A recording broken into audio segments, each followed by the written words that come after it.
বিসমিল্লাহির রহমানির রহিম। সুপ্রিয় দর্শকবৃন্দ, আসসালামু আলাইকুম। এপিএল ফিড অ্যান্ড হ্যাচারির সাথে আছি আমি সাজেদা। এপিএল ফিড অ্যান্ড হ্যাচারির পক্ষ থেকে সকল ডিলার ও খামারি উদ্যোক্তা, নতুন ও পুরাতন ভাই ও বোনদেরকে জানাই আন্তরিক শুভেচ্ছা ও অভিনন্দন। আজকে আমি আপনাদের সাথে নতুন একটি বিষয় নিয়ে আলোচনা করব। পোলট্রির জন্য খামার স্থান নির্বাচন এবং পোলট্রির জন্য ঘর অথবা শেড নির্মাণ।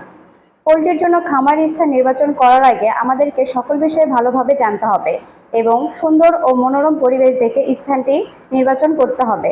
যেমন লোকালয় থেকে দূরে, বর্ষাকালে পানি জমে থাকবে না এমন উঁচু স্থানে, অন্য খামার থেকে দূরে, পরিচ্ছন্ন পরিবেশ, যাতায়াতের ব্যবস্থা ভালো আছে এমন স্থানে, পানি ও বিদ্যুতের সুবিধা আছে ইত্যাদি এমন স্থান।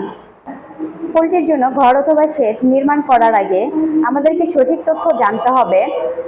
এরপর দক্ষ লোক দ্বারা ঘরটি নির্মাণ করতে হবে। যেমন বাসস্থান নির্মাণজনিত ব্যয় কম হতে হবে, নির্মাণকৃত ঘরটি দীর্ঘস্থায়ী হতে হবে, ঘরটি পূর্ব পশ্চিম লম্বা হবে, ঘরের দৈর্ঘ্য প্রস্থের কমপক্ষে 3 গুণ, ঘরের প্রস্থ সর্বোচ্চ 30 ফুট হতে পারে।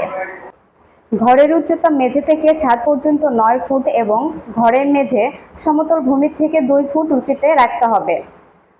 পরিষ্কার পরিচ্ছন্ন এবং দুর্গন্ধমুক্ত রাখতে হবে। সম্ভব হলে ঘর অথবা শেডের চারপাশে শক্ত বেড়া এবং দেওয়াল দিয়ে ঘিরে দিতে হবে। আজকের আলোচনা এখানেই শেষ করছি। আমাদের চ্যানেলের সকল ভিডিও নিয়মিত সবার আগে পেতে চ্যানেলটি সাবস্ক্রাইব করুন এবং বেল আইকনটি বাজিয়ে দিন।